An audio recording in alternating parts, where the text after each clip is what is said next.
I'm David from Levika Photography, and today I bring you the Godox Wistro AD600BM wireless studio light. And that's literally what this thing is. It is amazing. So we're going to do an unboxing. That's the kind of unboxing I like to do. I really don't like to do that shit. Anyway, this light by itself, it comes with a battery. Oh, and it is heavy. I mean, this is as heavy as my camera bag. This is not a light light. But it is 600 watts.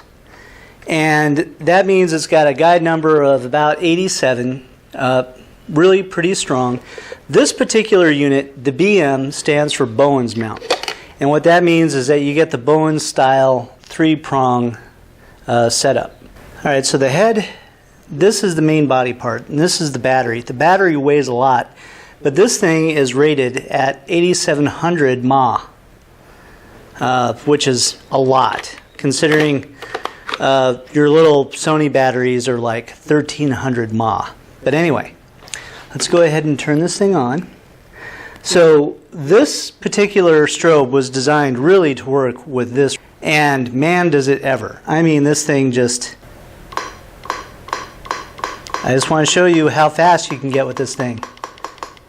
That is pretty damn fast at 1/16. So really pretty impressive for the amount of strobe time you get. Now, as far as recycle times go, 1:1 we're at 2 seconds, which is basically on par with the Godox AD600BM II. So if you really want to see how to use the X1T trigger, just look at my TT350 review. But really quick, the overview on here, this button turns high-speed sync on and off. This button here turns on our modeling light, and that's kind of the beauty of this, is it actually has a really good LED modeling light, just like any traditional studio light would. This light, by the way, actually does work decently as a video light if you need it. We can put this on S1 or S2 if you don't have one of these triggers handy and you just happen to have another flash. S1 will pick up high-speed sync, no problem. Alright, so our modes, we have manual, and right here we can set the power, or we set it on the controller and then it just shows up here as what is set on the controller.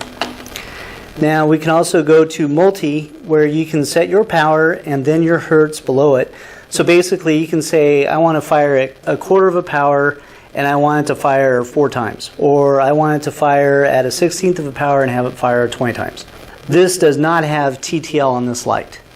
And there's no reason why you'd use TTL with this light, because it's more of a studio light and a long duration flash. Now, one thing I did want to say is when you turn off high-speed sync, this right here actually tells you how long your flash duration is. So if we go to 1/28th power, we've got an 8,000th of a second duration, and if we go to 1:1, then we've only got 1/220th of a duration. So very short duration at full power, very long duration at 256. So really kind of cool that they show you that, but you can't actually change it. That's just the way it is. Okay, and then over here is where you set your group. So you can have this be on either channel 1 and A, B, and C, or D, or E. And in this case we have it set on A. And then you can set your channel as well by holding down the button and rotating the dial. And we want this on channel 1. And we want this on group A, right here. Now if we go back here, turn this thing on again, it fires. Now you'll see it goes back to the settings that we have here. So it works the exact same way as any Godox flash does. Alright, so now let's go to the top of the flash. Okay, so here you have your, it looks like a wireless port, but this is actually your USB port. This is where you do a software update on this head unit if you needed to. And then you have a traditional sync over here. Actually, you have 2 different versions of sync. Design-wise, the one thing that I do not like about this is this lever. it just barely grazes over the body, and in some cases it'll rub against it. This drives me nuts. I really don't like the way they design that. Very odd. But one other thing it does have on here, which is helpful, is this little job right here. I don't have any Bowens mount modifiers yet. I will. But for right now, I've got this really cool Godox umbrella, and I really like this thing because of the shape. And you can see it's kind of a bell shape. So anyway, the way that this would go on here is I want it to fire into the umbrella and out.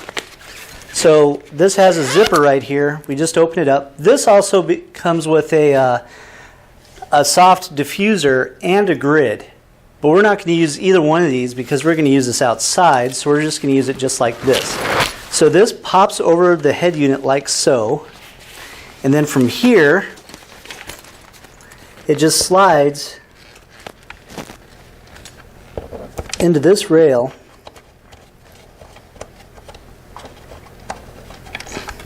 and I want it to go in probably about this far because I'm going to need some room to tilt my head back on the light stand. So that's about how much tilt I'm going to need. So this setting actually I think will work pretty well, and we're going to do some shots of the Matsuri Festival, some cosplay outdoors. So let's go check this out and see what it's like.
You know, realistically, I'll use this in studio situations where we don't have to go that far.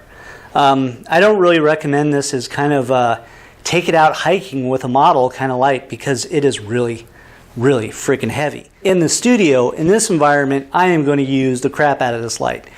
You know, in here we still use our ancient Speedotron light kit because it still works great. The only problem is when it's plugged in, there's wires everywhere. And they're big, thick cables. And, you know, when you've got 3 strobes on stands, you know, you've got all these wires coming in to this one power box that's plugged into the wall. It becomes a real tedious nightmare because you're constantly tripping and having to juggle over this stuff. So with this unit, this lasts all day. The beauty of this light is it really plays well with this one, and it also plays well with all the flashes. So this can be your master light, this can be your secondary, these can be your thirds, and they all communicate through one receiver. So that makes it extremely handy. In the future, I will be reviewing some light modifiers as they come in for both of these lights. And actually, the AD200 is coming. I ordered it, so be excited. Anyway, I hope you guys like this video. Give me a thumbs up. Leave me a comment. Otherwise, we'll talk to you guys later, and subscribe for more stuff like this. And lately, it's all been about lighting. I swear to God, I'll do something else soon. But, you know, I've got all this stuff. I just want to play with it. Anyway, we'll see ya.